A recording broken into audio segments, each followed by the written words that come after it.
Hi beautiful people, welcome back to my YouTube channel Sun Non-Stop. This is me guys, we Sanwin. You are watching Sun Non-Stop. तो guys, I'm back with another amazing video. आज की जो हमारी video मोटा by ठग live savage movement of Amit Shah, ठीक है। अमित शाह किस किस को अच्छे लगते हैं, किस किस को जो है वो बीजेपी अच्छे लगते हैं, कमेंट बॉक्स के अंदर जरूर बताइएगा। किसको आज ने जो है वो वोट देना है इस साल, ठीक है। 2024 के अंदर इंडिया के अंदर जो है वो इलेक्शन हो रहे हैं, आप लोगों ने जरूर बताना किसको वोट दे रहे हैं।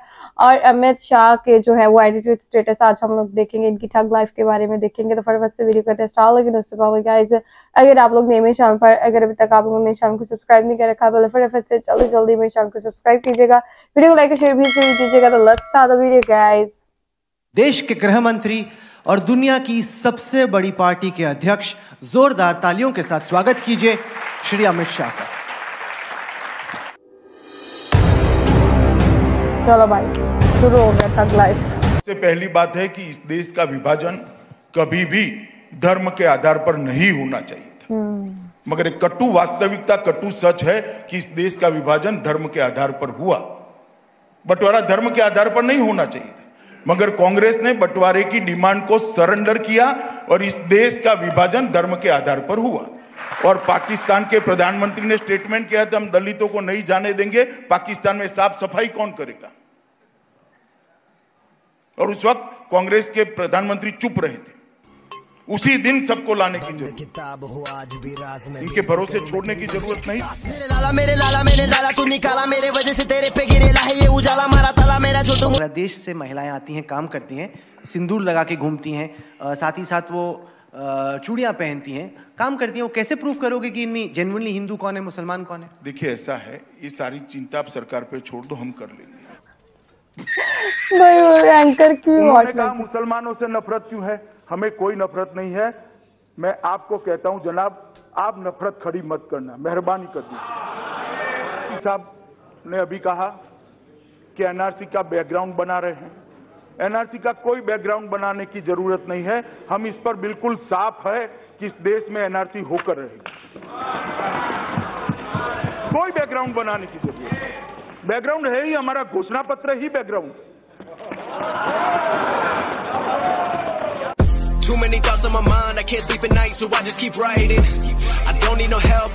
दूसरा 370 में जब 370 बनी तभी सारे कांग्रेस के लीडर ज्यादातर देश की संविधान सभा में थे। इसको कोई डिस्प्यूट नहीं कर सकता। उसको टेम्पररी रखा गया। क्यों टेम्पररी रखा? परमानेंट कर देते तो हटाने का सवाल ही नहीं आता। हटाने का रास्ता 373 में डाला गया। क्यों डाला गया? भाई आपने ही डाला है, आपने ही कहा है। नेहरू जी ने संसद में कहा कि ये घिसते घिसते घिसते घिस जाएगी, तो हमने घिस डाली। तेरा बाप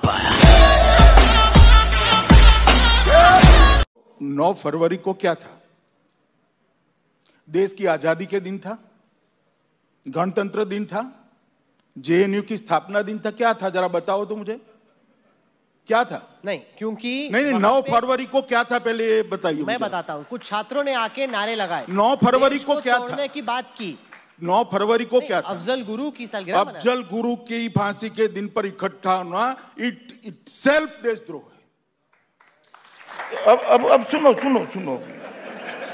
नरेंद्र मोदी को, विशेषकर आपकी चैनल ने हिटलर, रावण, मास, अरे सुनिए तो, अब मुझे सुनिए भैया। हिटलर, रावण, मास किलर, मास मर्डरर, दुनिया भर की कह सके ऐसी कोई चीज छोड़ी नहीं थी। हम कुछ नहीं करते। व्यक्ति और सरकार के खिलाफ बोलने की सहनशीलता, सुनने की सहनशीलता हम में है, कोई बोलता है तो। मगर देश के खिलाफ अगर कोई बोलता है तो इसको ना सहन करना चाहिए, ना हम सहन करेंगे। ये हमारा कमिटमेंट।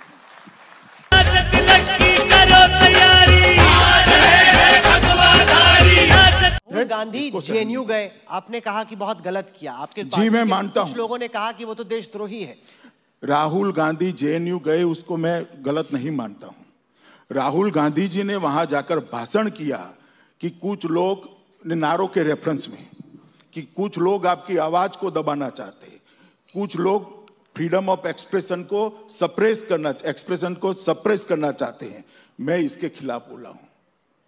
और मैं मानता हूं कि अगर आवाजें है कि भारत तेरे टुकड़े हो गए इंशाल्लाह इंशाल्लाह, तो उसको दबा देनी चाहिए।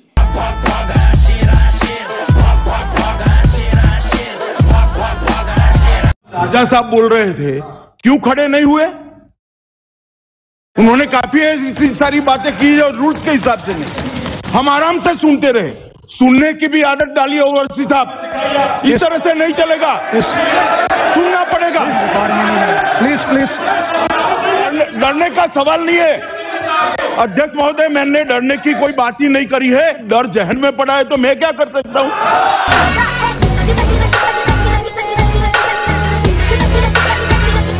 माननीय सदस्य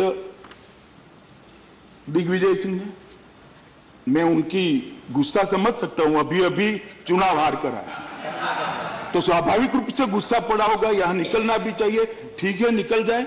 मैंने आपको सीधा एड्रेस नहीं किया, मैं सभापति महोदय के माध्यम से ही एड्रेस कर रहा हूं और जवाब तो देना ही पड़ेगा और आपको सुनना भी पड़ेगा।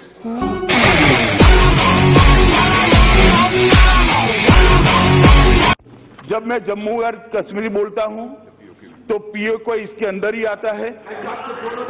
एक सेकंड भाई, सुनो तो, सुनिए तो, आप मुझे बोलने नहीं देंगे। आप मैं स्पष्ट करता हूं, माननीय मंत्री जी प्लीज। मैं जब जम्मू एंड कश्मीर बोलता हूं, माननीय सदस्य, इसलिए एग्रेसिव हूं कि जम्मू एंड कश्मीर के पीओ को आप भारत का हिस्सा नहीं मानते हो क्या? एग्रेसिव ना हो, जान दे देंगे इसके लिए। क्या बात कर रहे हो आप? ये मीम भी है की क्या बात कर रहे हो? जान दे देंगे इसके लिए।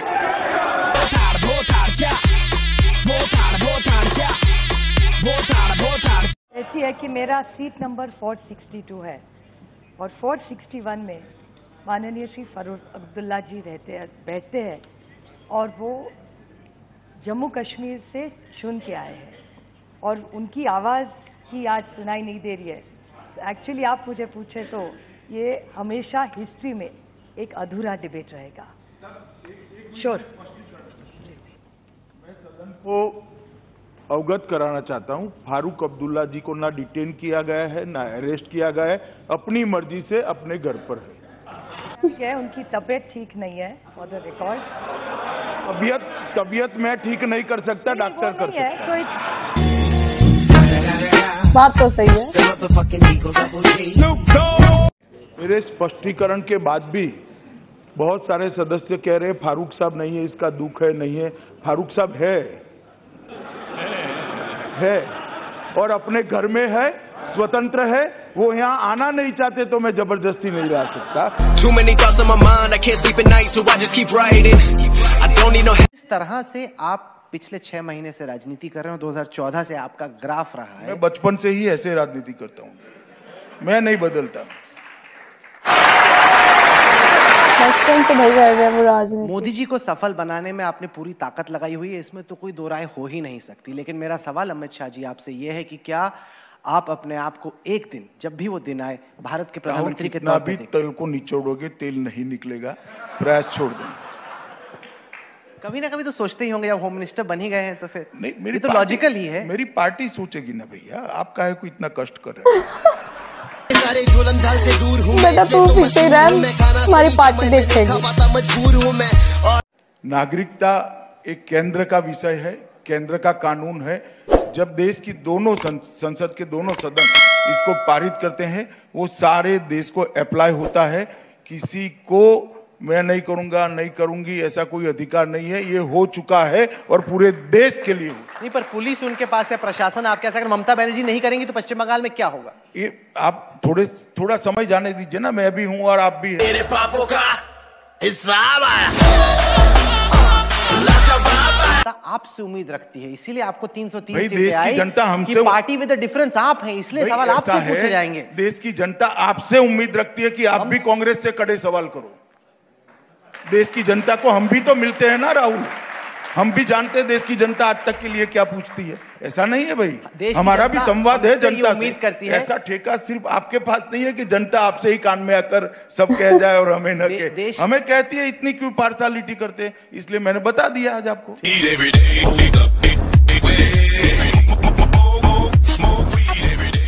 नेक्स्ट क्या, कॉमन सिविल कोड और पीओके। लोग ये कह रहे हैं कि 2 चीजें अभी बची हैं आपके एजेंडे में। अब भाई इतने से ही तेरा चैनल परेशान हो गया है, काहे को आगे ले जा रहे हो यार? छोड़ो ना।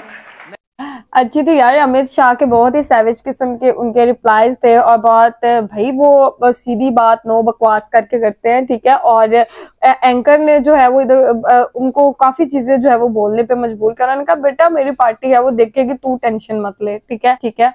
वो इतने बड़े पॉलिटिशियन हैं, उनके आगे बैठ के एंकर अगर उनको भाई बात करेगा तो वो कैसे बर्दाश्त करेंगे। और वो मतलब एक उनकी एज इस चीज में गुजरी है, ठीक है, सियासत में है, राजनीति में है, तो कैसे कोई आगे से आके उनको जो है वो उनको यू टर्न करके जो है वो बात कर रहेगा, ठीक है। तो फिर अमित शाह भी तो अमित शाह है ना भाई, वो भी चुप नहीं बैठेंगे, मोटा भाई हैं तो वही बात वो पते की करते हैं, खरी बात करते हैं।